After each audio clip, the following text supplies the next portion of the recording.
The Knicks have one single solitary draft pick in this upcoming draft, at least as of this moment. Pick number 50. Slim pickings sometimes, but there might actually be some talent to be had there. I'm joined by my buddy Prez to get into some of the names you can maybe look for at pick 50 today on Locked On Knicks.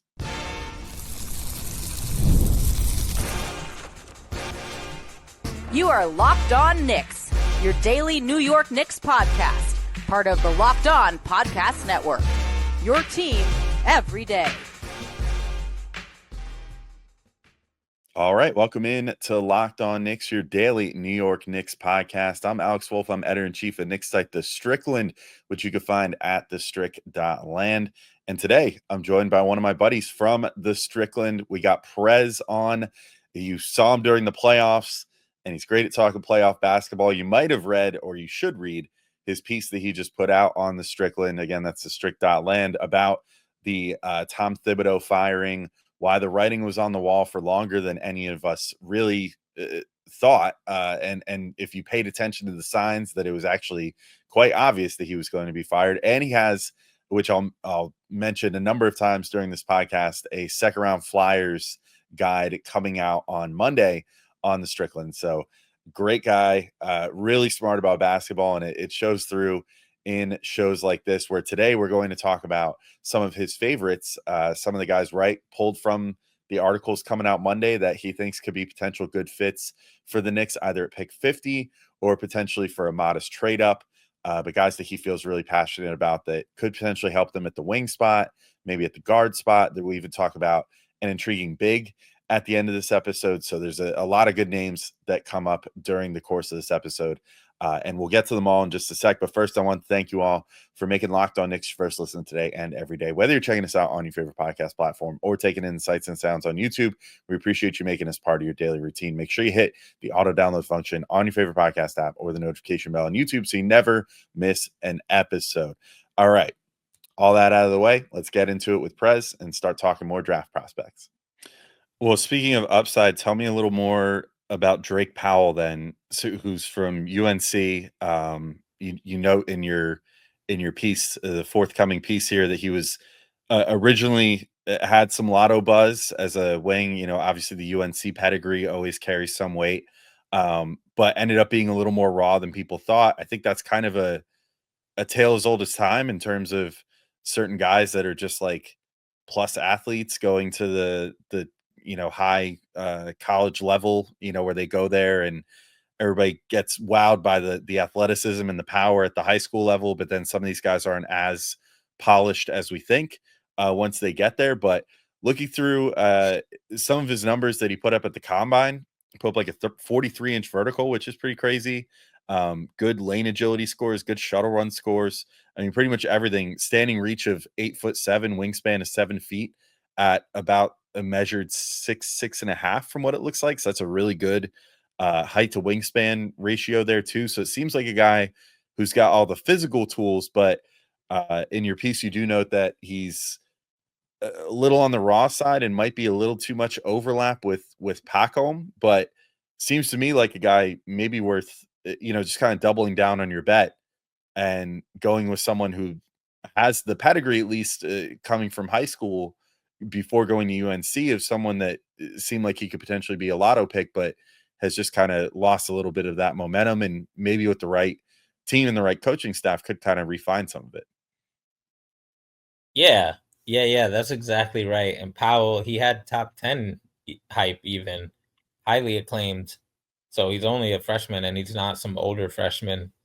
And he had the measurables of an NBA player. So between the hype and the athleticism, and because he got bounced, he just looked like an NBA player, like a lotto pick. And at UNC, he kind of was just there, which happens to UNC players a lot in the last 15 years. And he wasn't bad or anything. He was a solid role player on a college team. But with that level of hype, you expect a certain level of dominance that he didn't display. His shot making was in very small doses. He could hit threes. I think he shot 37% or something like that, but the volume wasn't crazy. sometimes shot pull-ups. Again, volume wasn't crazy. Not really initiating the offense. So he was just kind of got lost in the sauce a little bit. And as it happens with players like that in situations like that, he was mocked in the second round for a while. And then as you got closer to the draft, you got a lot of people, evaluators going, hold on, maybe that was just weirdness at UNC, and this guy is still worth betting on to, fulfill some of his upside, if only as a 3D plus player who can defend, shoot, and in time put the ball on the deck, right? You think of he's a bigger prospect who was a clear lotto pick, but you think of Denny Avdia as somebody who didn't come in with a ton of ball skills outside of transition, whose shot was a little shaky but wasn't busted. And then rounded out those parts of his game in time, and now he's basically a 20-point per game role player who can pass and defend with size, right? So those are the kind of people are now seeing that level of upside with him. Will he reach it? I don't know. There's still a chance he becomes like your generic, bench wing who never put it together. Like Anthony Lamb type. I don't know why he came to, not Anthony Lamb. Jeremy Lamb, UConn legend, Jeremy Lamb. Like someone like that. I don't know why Jeremy Lamb was the first slander that came to mind for that, but that's what I'm talking about. So he's a solid bet, and I don't know. I still don't know. I don't have a good feel for where he's going to be drafted. He's all over the place, even on mainstream mocks. So he may be available in the 30s. So that's why he was there. So the third name that I mentioned, I'm now realizing has withdrawn his name from the draft. Another victim, What? Bennett Sturts. Yep, Sturts is apparently withdrawn. I was just looking around for him, and I'm like, oh yep, as of a little bit ago, actually, looks like April, as it turns out. But damn, yeah, I'm slacking. That one snuck through. Either way, sorry, Bennett. Next year, maybe. Sorry to the Knicks. I guess. He's transferring. That okay. See, so this is a perfect example. I'll get NIL money. NIL money because he was at a school that was not big, Drake, and he cooked for 2 years, but especially this year, like he's a 6'5" lead ball handler who could shoot the crap out of the ball, like pull up, like splashing in your grill, like carry the offense by himself. And he wasn't dunking on people, but he would still get into the paint and could hit mid-range shots and floaters. And he was like a point guard. So he has legit plus passing skills and handle. He could draw foul. So he was just absolutely decimating the competition. And then, you look at his numbers or whatever, and it's like, oh, he would be a 22-year-old rookie, which is like old, but it's not prohibitively old. That's like Obi Toppin old, right? You got players, especially now with NIL, like Terrence Shannon Jr., the oldest player I liked last year was 24 as a rookie, right? So you got guys coming in who are like Deuce's age right now.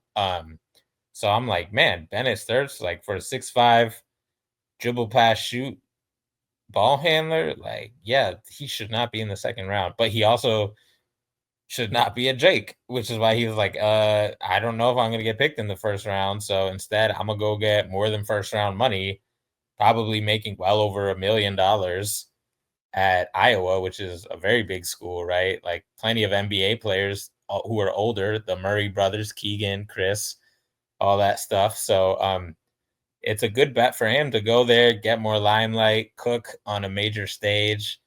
And they've delivered players into the first round, into the lottery who are older. So I don't know. Maybe we'll be looking at him again in the second round if teams don't bite. But damn,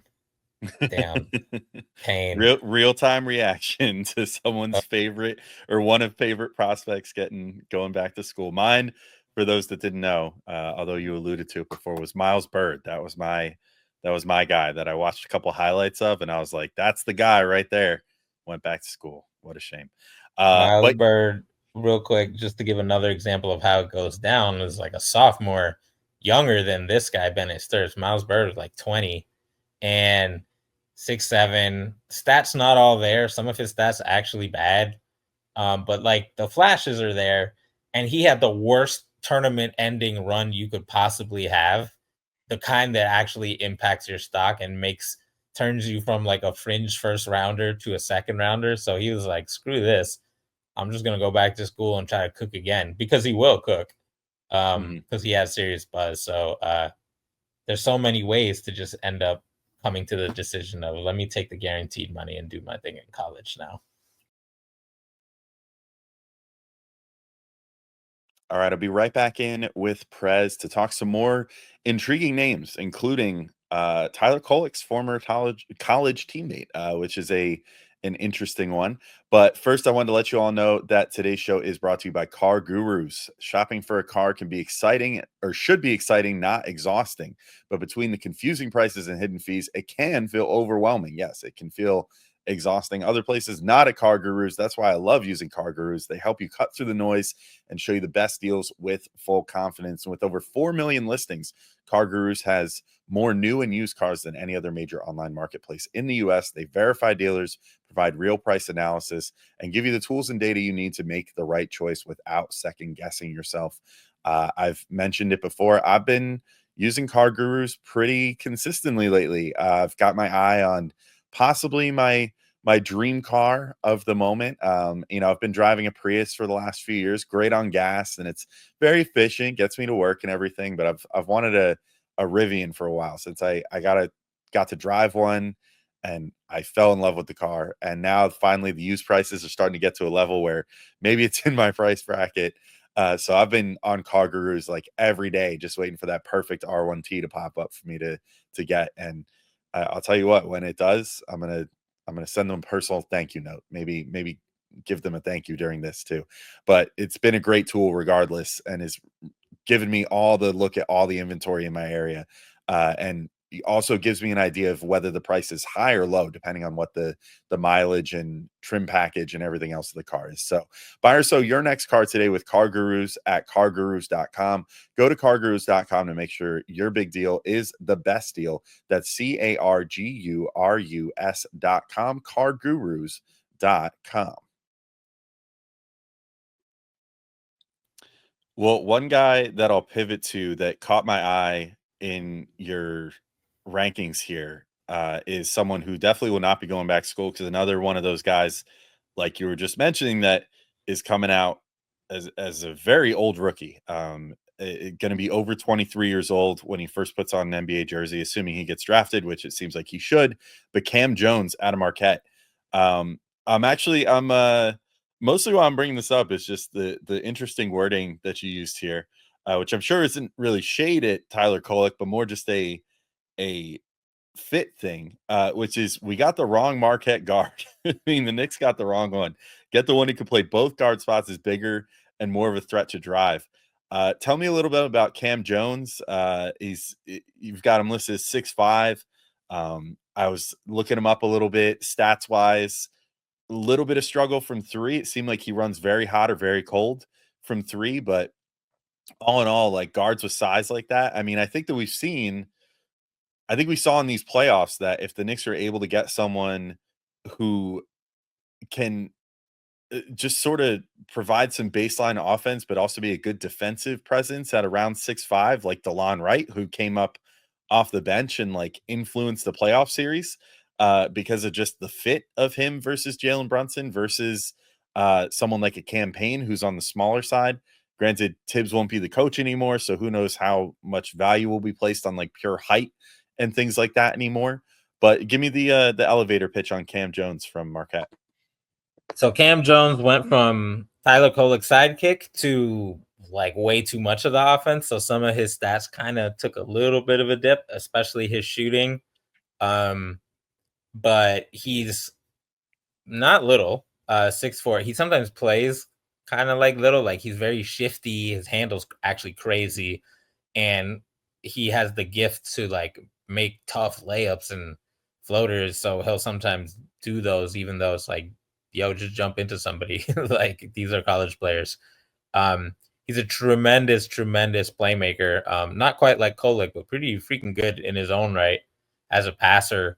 Because he played with Kolek, he can play on and off ball, especially since he was bigger than Kolek. He was the combination of him being bigger and Kolek being Kolek at the point guard led to him playing off ball, and they wrecked it together. So he was very good in that role. So the ability to be, I think, a little more versatile than Kolek is something that is beneficial. Honestly, he's one of those guys sometimes I've felt like I'm too low on, and there's a lot of smart people I know who consider him a first round prospect. His advanced metrics are great. And we know the Knicks love themselves a advanced metric, like a high level advanced metric big school combo guard. Like this is a well they've gone to, right? Quickly, Deuce, Kolek. They're not afraid of doing that because those are the guys that get undervalued. Even though shockingly, again, Cam Jones is taller than all those guys the Knicks picked. And his wingspan is not short. He's like I think like 6'7" or 6'8" or something like that. So he's a solid player. You just kind of wonder about like how good is his scoring really, because you do have to be, unless you have Kolek level like god passing, you kind of have to be like Deuce or Quickly, and these guys could, they light it up in the NBA right now, right? Like Deuce can score 12 and a quarter, 15 and a quarter as a bench player. Quickly, obviously, has done that many times, and now is a very expensive point guard in his own right. So there is a bit of a question of like, is he enough? Is he aggressive enough? You look at the assist rate, 40%. He definitely passes a lot. So that's the questions with him. And he's like kind of unremarkable on defense. He's 6'4", but he doesn't really, he's kind of just there. He can get steals, but he's not Deuce or Quickly on defense. He's probably better than Kolek on defense, though, to be fair. So, I mean, I definitely wouldn't be mad if they took Cam Jones, just because, like I said at the top, the Knicks could definitely use another ball handler, especially one who isn't limited to playing the one, right? Like you mentioned Cam Payne. When he was good, one of the good things about Cam was like you could play him in theory with another small guard, because even though he's not big, he's a good off-ball shooter, mover, player, all that stuff. Yeah, I'm with you. I mean, I certainly thought that Cam at his best was fine with Brunson, and I mean, Tibbs agreed to a degree sometimes, but yeah, I mean, I think as long as you have guys that are willing to play up a position a little bit and are willing to just kind of be pesky, you can get rid of the size disadvantage a bit. But that said, that might be a little too much to overcome with like Kolek, to your point, with what you said in the article, which is like Colick and Brunson just doesn't strike me as a combo that could ever really work, just because I don't think the Colick has that like pesky, like TJ McConnell type energy in him that will allow him to kind of like stay out there and still bother guys that are much bigger than him, because I just don't know that he's got that defensive timing and that defensive guile like that. So potentially going with someone bigger like that, that could potentially play alongside Brunson, but also give you some decent minutes if he had to, like, to handle the ball a bit. I think that would be really valuable. I think that more guys like that on the Knicks is a good thing. And I mean, really, it's not exactly breaking news. That's kind of guys that everybody in the NBA is looking for, guys that can handle the ball and, do multiple things, defend multiple positions. Like, it's just finding the right guys that can translate that skill set from college to the NBA. But to switch lanes a little bit, guys that you had listed under a header of wing shooters that can help now, in your second round flyer article, Jackson Robinson and Kobe Bria, both of Kentucky, made that list. So give me kind of the elevator pitch between those two, and to someone like myself who watched extremely little college basketball this year, give me kind of the differences between those two, if you were in a position where you could potentially go after both of them with one of with the Knicks 50th pick, or assuming they potentially move up or something. You could go after both of them because I think the highest I've seen Jackson Robinson is like the high 50s. He's undrafted in almost every single mock. I think I'm the only one on the internet obsessed with him, genuinely. Every year there's like one or two guys who I just kind of latch onto. And some of them Jackson have been big Robinson, hits. Some of them have some been of big them, hits. Yeah. some of them have been big whiffs too. Shout out to Grant Riller. Rest in peace. I hope he's doing all right. But Jackson Robinson, I'll start with him. He was at Kentucky for a couple years, and then he he was at BYU for a couple of years, and then he transferred to Kentucky because he followed Coach Mark Pope, who replaced Calipari in Kentucky. In BYU, they ran a crazy shoot high volume offense. So he was putting up like 14, 15 threes per 100. And, he was hitting them quote unquote only like 35%, but like the volume he was getting them up with was just preposterous. They were insane shots, like in transition 30-foot bombs, and just his shot looks a little funky, but it really like gets it off smoothly. And what gives me confidence is he's also extremely proficient at mid-range pull-ups and at free throws. So anywhere you can shoot a jump shot, he pretty much does it really well. He's also 6'5", 6'6", with a 6'11" wingspan. He's very skinny. He can get pushed, and he does get bumped off his spots on offense, which is why sometimes he can have trouble driving, and he has to rely on his admittedly good pull-up shooting and floater. Because he's so skinny, when he has to do finishes around the rim while getting contact, it can be tough for him. But he's a gamer. This guy on defense, he's like willing to D up, even though he's skinny. He gets after it. So to me, I see a guy with solid measurables, even if he lacks the strength to really be a true plus defender. The ability to shoot like on the move, deep, left side, right side, above the break, corner, pull up. He can shoot off of pick and rolls. Like, he's not just a one trick pony. He has a little bit of a handle for somebody whose main job is just chuck threes.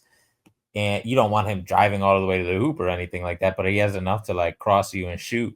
He reminds me of a worse, and I mean this complimentarily, he reminds me of a slightly worse version of Isaiah Joe as a prospect, who is an incredible shooter and also a pretty good athlete, much better than Jackson. That was the main separator, but also had a little bit of handle for pull-ups. So I wanted him to declare last year, and then he transferred again, NIL money, especially at a bigger school like Kentucky. And his stock took a hit, I think, because transferring kind of was anticlimactic for him. He was already a second-round prospect only. And then on top of that, he played this year and got hurt at the end of the year before the tournament. So he's just really, all the hype was kind of just zapped out, what little he had. So I think you could get him as an undrafted free agent. Kobe Brea is a little different. He played for Kentucky, and he is the best shooter, arguably, in the draft, arguably in the country. He's also from Washington Heights, and he's Dominican, and that's really cool. And the guy pretty much like Jackson Robinson is a good shooter who shoots a shit ton of threes, a crap ton of threes. Kobe Brea is a great shooter who shoots a crap ton of threes. He, like, every synergy metric you could pull, like transition, pick and roll, off screens, handoffs, pull-ups, catch and shoot, corners, and he is above 40% on all of them. He's pretty immaculate as a shooter, and he's also like 6'7" and change with like a 7'2" wingspan. And you may be like, why is this big name school, elite measurables, elite shooter dropping to the second round? And the answer is because he's kind of bad at everything else. He's hilariously bad at defense for someone with those measurables. I don't know if that's like, you got to try to be that bad at to be 7'2" wingspan versus he's older too. Like, I think he's like 22 or something like that. So it's pretty remarkable how he would get cooked on defense. But if you could get him to like passable then the shooting is enough right there. Like normally I think for role players, you have to be able to really put it on the deck and pass a little bit. But as we've seen with some players like Aaron Nesmith,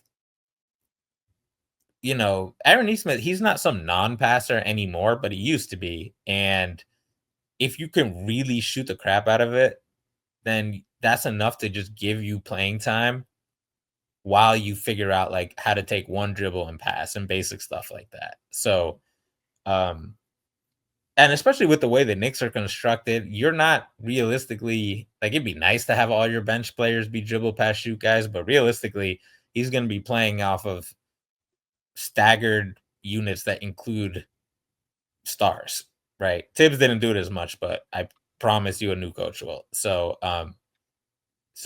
easy plug and play, and a little bit less risk than Jackson Robinson. He's been mocked generally in the 40s and 50s. So they if they want him, I think between him being from New York and their ability to trade up a little bit, they could probably go get him. I just don't know if they're gonna want a shaky defense player, but who knows? I guess we shall see what they value for the bench, but I definitely I'm kind of with you. I think that they would most likely want if they're going to draft a wing type player, they probably want someone that's going to be able to play defense and hit those threes, but also beggars can't really be choosers at around the 50th pick. And sometimes you have to make those compromises and hope you can drill certain things into guys. So if they believe in the physical tools, maybe that's something that they go for.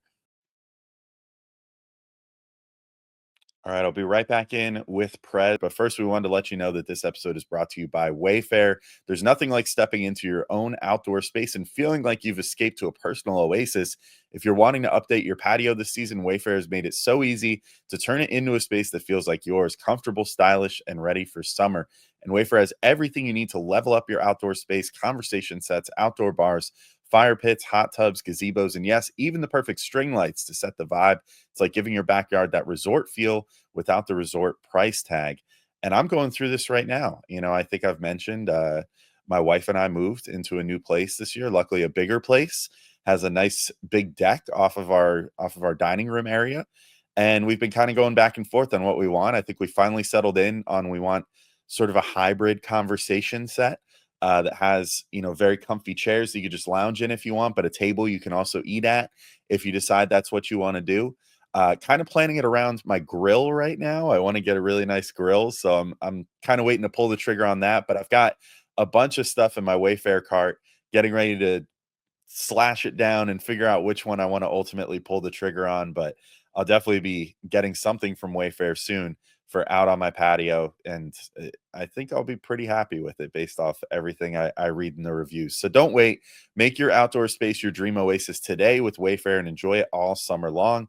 Head to wayfair.com right now to shop a huge outdoor selection. That's WAYFAIR.com. Wayfair, every style, every home. All right, I'm gonna shift gears a little bit. Another guy that showed up on your list here, who's intriguing to me, and man, this talk about possibly butchering a name here, but I believe it's Bogoliub Markovic, who goes by Bogey apparently. So I'm gonna go with Bogey from here on out. But he intrigues me a bit. He's on your list is a power forward off the bench that can give you some shooting and maybe a little bit of weak side rim protection, but he is pretty darn skinny. I've looked him up, and he intrigues me. I was a believer in Pokashevsky, for example, and I don't think he looks like Pokashevsky physically. So at least there's that. He's not that thin, but definitely a thin dude. Just over 20 years old, or he will be by the time the NBA season tips off. So I mean, he might be a bit of a project, but I believe in this sort of archetype. And I do think that these are the sort of guys that the Knicks have not traditionally had, which is shooting bigs until Cat. And then obviously we saw how that went with Tibbs. But if you get a new coach who's maybe more willing to lean into developing someone who could end up more like I looked at him and my initial thought was like maybe a little more defensive potential, but someone who could if all works out, end up like a Davis Bertans or something like that, like a nice shooting big guy who maybe isn't going to give you like the rebounds and a ton of defense, but is going to at least give you a guy who can shoot over defenders, who could be deadly from the corners, whatever, at his best. He had a pretty solid game in the G League showcase this past year, playing for KK Mega Basket, who's like that's like the new I don't know if I want to call it a powerhouse, but it's certainly one of those They're teams you like a hear. prospect factory. Yeah, it's one of those places in Europe you hear about a lot. That's like the European alternative to coming to the US for college, is you go to Mega Basket and play there for a little bit and potentially get drafted high.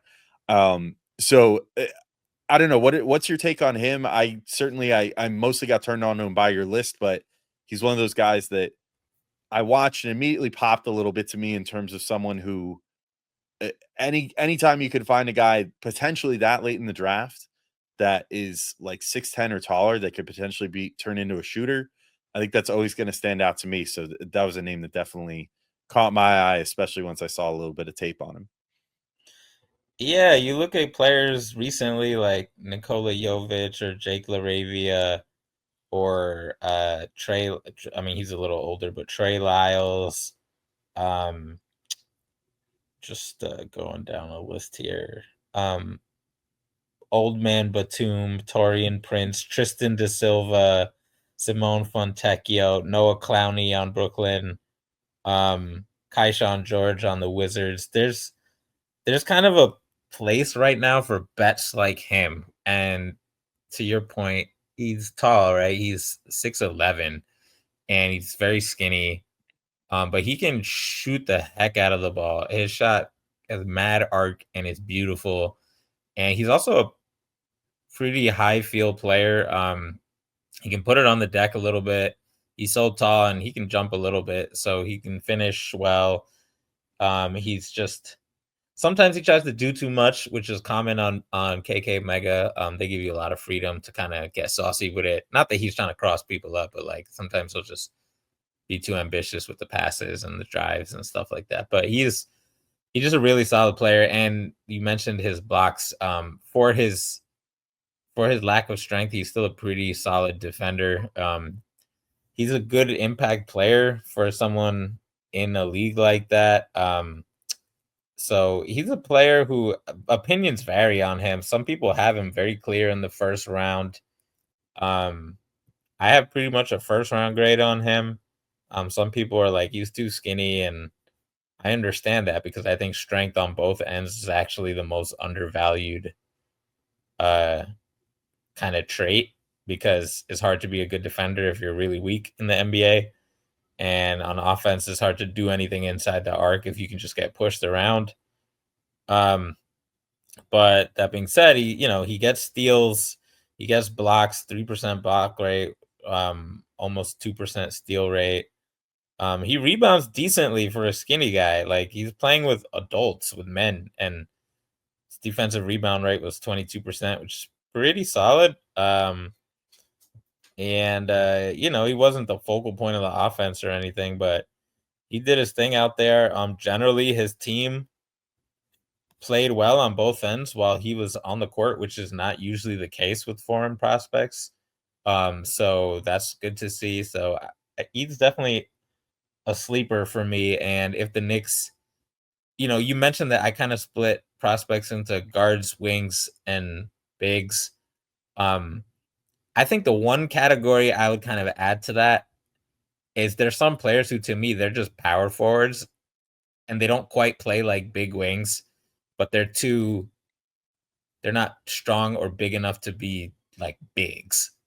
Like, you don't want them playing center unless it's as a curveball, like the same way how Obi Toppin plays center. And to me, Obi's a perfect example. I'm like, is he a wing? Like, I don't know, but like, he's definitely not a big. But he's not out here like running pick and roll like a wing, or cross or whatever. Like, he's taking a couple dribbles max. So Bogey is, to me, a power forward. He's a nice power forward gamble, and it is, especially with all the NIL stuff. Teams definitely got to do their due diligence to see if there's any steals in other countries right now because it's slimmer pickings here domestically. Okay, that's all with Prez for now. That's right. There's one more small extra part to this podcast. I'm going to ask Prez just some of the names that come to mind that he hadn't brought up, or that I hadn't brought up rather, on this podcast yet, that he still feels passionate about, guys that he thinks are still worth noting. So we're going to go over those guys and take a brief look back at the previous year's draft from the Knicks and kind of reflect on the selections of Dadier, Kolek, Huckporty, and McCullough, and just kind of how that might inform what the Knicks look to do this year in the draft. So it's a really good extra little discussion, another like 12-ish minute episode coming your way tomorrow. So keep your eyes out for that. In the meantime, like I said, go read Prez's really good piece on the Strickland right now. It's on the Tom Thibodeau exit, why it was more predictable than a lot of people thought, and why the writing was kind of on the wall for longer than people wanted to think. So that's out now. And then on Monday, if you want to get into some of Prez's thoughts on a lot of the names we discussed on today's show, plus the names we're going to discuss in the next episode, he'll have his second round Flyers piece out on the Strickland as well. So Prez pumping out lots of great work. And as always, just it's smart, it's measured. So definitely go check it out on the strict.land. But till next time, thank you all for listening, and we'll talk to you soon. Peace out, everybody.